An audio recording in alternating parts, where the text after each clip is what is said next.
So, Melinda, thank you for joining me for this longer conversation about college counseling. What do you especially enjoy about the college counseling work here at Trinity?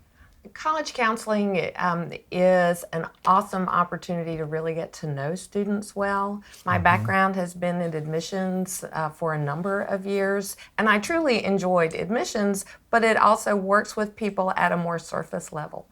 Whereas college counseling gives me the opportunity to truly work with students to help them think about who they are and who they want to be. I was in high school a long time ago, but I still have a very clear memory of my school counselor saying, Melinda, you're a smart girl. Go Yeah, wherever you want to be and be whatever you want to be. yeah, And how do you do that? yeah. You need help in going through that process. So working as a college counselor to me gives me the opportunity to help students try to figure out who they are and where they want to go. Yeah, that's a really exciting question for students to engage with. I'm sure frightening too Yeah. in some ways, but you're going deep with students and with parents, right? That we are. I often tell students to pretend that college counseling is similar to doing a humanities assignment Uh-huh. because our humanities teachers are always encouraging students to go deeper and to ask those really challenging questions. Yeah. And in college counseling, I encourage students to ask those questions about themselves. Yeah. What do I really enjoy? What activities have I been involved with that are particularly meaningful to me? And as they start to ask those questions of themselves, they get a better sense of the kind of places that will allow them to really become the person God is calling them to be, to grow and develop and continue to use their gifts, sometimes to discover gifts they don't even know they have. Yeah, I'm sure you see students change through this process Yes. as you begin to engage them earlier in their upper school careers and then when they get to this point. Yes, I do. I work with students a little bit in ninth grade, a little bit in 10th grade, and then we start working together for longer periods of time in individual meetings starting their junior year. Okay. So I do get to see them grow and develop over the course of all 4 years of high school. But even during their senior year, amazing things can happen. A student can come in the fall of senior year convinced that there is one particular kind of school that is appealing to them, that they need that big college environment with big sports and big everything. And then by the end of the year, they might have decided that in actuality, they prefer a smaller liberal arts college instead. So just watching them go through that process is incredibly rewarding for me. Yeah, that's great. I think I've heard you say this. It's a lot of, I think college counselors do, that college is a match to be made, not a prize to be won. That is Can you very talk a correct. little bit about that and the challenges with that? Sure. All college counselors do tend to like that phrase a lot because we really focus on fit for students. Yeah. We want students to find a college that fits them academically, that fits them socially, that fits them spiritually for Trinity students, that fits them financially for our families. And that is really the goal in choosing a college. We live in a culture, however, that tends to sometimes value prizes and awards and prestige. So sometimes there is that struggle to say, well, I need to go to the best college, whereas the best college is actually the college that is the best fit for that student, not necessarily the college that is viewed as the best with rankings that you tend to see out there. Yeah. So a big part of your job is continuing education to get to know the colleges that are out there, and how do you do that? How do college counseling professionals learn more about that field? There are actually a lot of different ways to do that. One very easy way is that we typically have 55 to 60 colleges come visit Trinity every year. And Usually in the fall, right? Usually in the fall. I meet with every admissions rep who comes to see us, and that gives us a great opportunity to share information with each other. So I am in the process of talking to them more about Trinity and what our curriculum is like and why we don't offer AP classes and the kind of rigor that our students are experiencing in getting a Trinity education, and they have the opportunity to tell me more about distinctives from their college. Yeah. I also have opportunities to visit colleges when I am at conferences. So, for example, in April, I went to a conference in New Orleans that was for all Southern Association college counselors, and also included college representatives from Southern colleges. Yeah. And while I was there, I toured both Tulane and Loyola of New Orleans, which was fascinating because I did not realize that they actually share a common wall. They are so close together that students at Loyola and at Tulane can eat at the other college's cafeteria, and that they can take classes at the other college if their college doesn't offer them. So having the actual opportunity to visit those colleges is a great way for me to get a better sense of what the colleges actually offer. Yeah, that's great. So this week was a big week for college counseling. Tell us about that and some of the choices that our students made and where some of them are going. So our students this year, I think, are very similar to Trinity past classes in that they have taken full advantage of the wide variety of colleges that are in the United States. We have many of our students who will stay in North Carolina and go to schools in the UNC system, like UNC, NC State, Appalachian State, East Carolina, UNC Charlotte. So many of the UNC schools will be represented in our student body. Also some smaller private schools like High Point, and Elon, Furman in South Carolina. Some of our students do choose to go to Christian colleges like Wheaton. So I love the fact that about half of our students tend to stay in North Carolina and half will venture out, because it really gives Trinity a great way to get out into the country. More and more colleges will learn about us through our students who go to their schools. Yeah.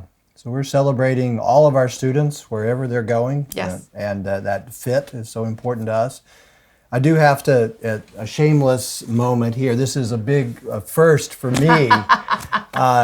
We've had a decade of Trinity grads, but this is the first year that we have someone going to my alma mater, Emory. And, yes, we do. So shout out to Ben Wu, and really excited for him. And so this is a time to celebrate the accomplishments of our high school seniors. I'm wondering what you would say to some families who are younger, parents of younger Trinity students who are not thinking about college very much or intensely. Right. What kind of wisdom might you pass along to them to sort of begin to think about how to think about college? I think that the biggest part for families to consider is that they don't want to get too wrapped up in what do colleges want to see from my child. What you really want to focus on is what is going to be good for your child. Encourage your children to challenge themselves appropriately in school, to work with us in figuring out course selection in the upper school so that we find that right amount of challenge for your student. Encourage your student to find activities that your student truly enjoys and finds meaningful, because sometimes, again, families get a little concerned with, colleges want to see that my child has volunteered or done this or that. So building up the resume in a way. Exactly. But in reality, there's not a particular thing that colleges are looking for. They just want students to find something that is meaningful to them, where they can really go deep and have an impact and have an experience that will truly affect them. So the goal is just to give your child opportunities to try different things, to say, well, if this one isn't it, let's try something else, and just really experience some of the possibilities, so that then as they get older, you'll start to narrow that down a little bit and have the student go further into areas that are really of interest to them. Yeah, that's great. I also encourage families not to get too caught up into things like rankings and what is perceived as the best school. A book that I love is this Where You Go Is Not Who You'll Be by Frank Bruni, who's a columnist for the New York Times. He spends a lot of time talking about the fact that some of the most successful people in worldly terms did not actually attend an Ivy League or highly selective college or institution. They had other experiences in college and were still able to be incredibly successful. So I encourage families to think about the fact that a college does not determine, what a student will be later on. Yeah. And certainly as a parent, I know that where my child went to college did not make me love them any more or any less. Where my child went to college does not change who they are in Christ. It is simply a place for them to go to continue to grow and develop their talents. So we want them to find a place that is going to really help them to do those things. And sometimes that is going to be at a highly selective college. And sometimes it's not. It really depends on the student. Yeah. I think about the evening which you host each year, and you bring in Peter Fever and Dean Sue from Duke. Yes. So Peter is a professor at Duke, and Dean Sue, and they've written a book together, and they give out a lot of wisdom on this. And I remember one of the things that Peter said was, you put a lot of energy, he's talking to our seniors right here at the end in the spring, you put a lot of energy into, choosing and being chosen, sort of that whole dance, but the really important decisions are actually ahead of you. And that's what you make of the place that you go is so much more important than the place that you go. And can you talk a little bit about that, and also that evening and the value of it? I think it's incredible that we have those folks come. And Sure. One of the things that Peter also says that I love is that you can get a great education or a not great education anywhere. Even at the most selective colleges or not, because again, it gets back to whether or not a student truly takes advantage of the opportunities at that college. And they give some very practical advice in terms of scheduling. One of the things that they suggest that I love is to enroll in multiple classes, even more than the number of classes you'll wind up taking in the semester, and see which ones you like the best, and then drop the ones that you don't like. Yeah. I gave my own son that suggestion, and I was excited that he did it, and he actually found it very worthwhile because it allowed him to choose between a couple of classes that he wasn't sure about. Yeah. They also suggest things like really finding professors that are awesome professors, rather than scheduling all your classes in the afternoon because you're not a morning person. Just ways to get the most out of your academic experience. So I think that they have great wisdom to share, and have been really, really thankful that they have been willing to come for the past 3 years and talk to our seniors. It's just a nice way to hear from someone other than me and other than their parents about things that they can do to make their college experience as meaningful as possible. Yeah. Melinda, can you say a few words about Trinity's distinctive mission that sometimes I hear parents raise concerns about?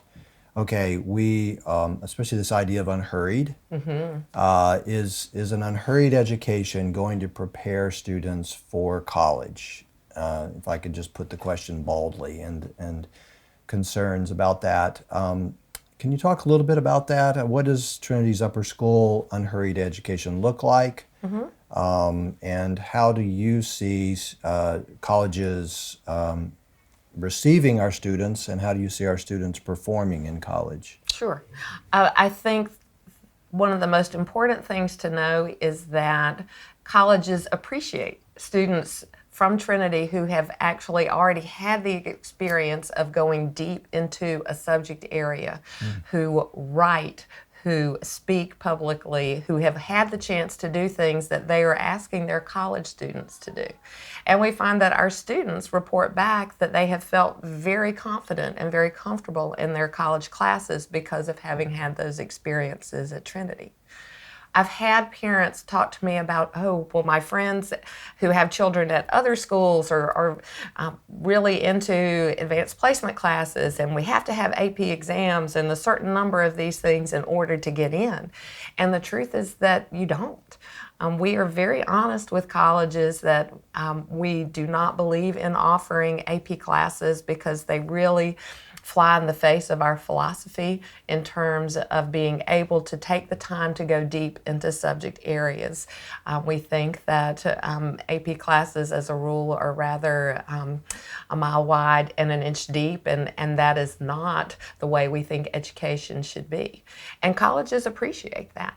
So we find that our students who have taken honors level classes as well as our college prep classes are very well prepared to go to college and be successful because they've had the chance to participate fully in class and to ask the deep questions. Yeah. Yeah, that we have ways of demonstrating for students to be able to demonstrate the level of rigor that they're capable of, and that's what colleges want to know, right? That is true. They want to know, are these students ready for the kind of work that they're going to be doing in college? Correct. And we offer, by offering both honors classes and college prep classes, we encourage students to challenge themselves appropriately. And when I talk to college representatives, I try to explain it to them in ways that they're used to hearing it. So, for example, I tell them that our college prep classes are typically at the rigor of an honors class in a public school environment, that our honors classes are typically of the rigor of an advanced placement class in a public school environment, just to give them a way to view it, a lens that they are a little bit more familiar with. And I think that resonates with colleges. They understand that our students are experiencing a rigorous college preparatory curriculum and that they are well prepared to be successful when they get on their campuses. yeah, yeah. And can you talk just a little bit here, maybe a last question about that journey of self-understanding that you see students go? If we could go back to that, how have you seen that? Really for students to gain that sense of self. Can you talk a little bit more about that? Because I think that's so important. That's what we want, right? It's very much what we want. If you go back to student development theory, particularly Erik Erikson's theory of development, the high school and early college years were all about identity formation. And so what we are doing in everything as far as college counseling goes is trying to help students in that process of figuring out who they are. Because how can you choose the right place if you don't know who you are? Yeah. So we start in ninth grade with doing a learning styles inventory because our goal for ninth graders is to help them make a good transition to high school. And to, again, try to figure out what kinds of ways they learn best and hopefully use that throughout their high school career and even college. In 10th grade, we have a strengths explorer that the humanities teachers in 10th grade have incorporated into one of their assignments for the sword and the stone, because we all have strengths and we want to figure out a little bit more about what they are. Yeah. Students know that I love self-assessments. I just think they're great fun to do because they also give you great information about yourself. And so they take a number of them over the course of their 4 years, and then we talk about it in terms of what it tells them about themselves. And it helps them sometimes to articulate things that they have known about themselves but maybe haven't actually said before in terms of their strengths, in terms of their interests, because the whole thing that we're working towards is helping them to play to their strengths. Right. Because as they play to their strengths, they will find those places that will help them to do that. I can tell you have a lot of good energy around that, the Myers-Briggs or the Strength Finders or whatever assessments that help them get a sense of who they are. And I also have appreciated here at Trinity as a Christian school that as a Christian, you enter into this with families who are coming from different places, so they want different things, but you're able to pray with our students, you're able to talk with them. You mentioned earlier about that question of who are they in Christ, which is the most important question. I think of that passage in Revelation where the Lord Christ hands the believer this white stone on which is written the name that only He knows. It's Yes. sort of, it's like God is the one who is able to tell us who we are. Yes. And having students to be able to recognize that, and for you to be able to enter into that conversation when it is welcomed by families and students is Yes. a really powerful thing. And I love having the opportunity to tell them that they really don't need to get so stressed about this process, because in the end, we know that God does have a plan for each of these students, and that the plan is a good one. And sometimes it's not what we necessarily think, is the plan. I have made my share of plans, and God had said, well, that's not really my plan for you, Melinda. He does that for all of us. And to know that as we go through this college counseling process, we have as our goal just to work with students and to find what that plan is for them is a great thing. Yeah. Well, thank you for all that you do for our students, and we're excited for the class of 2018 and where God is going to be taking them. So thanks for your work with them. That's a blessing for me. Non nobis.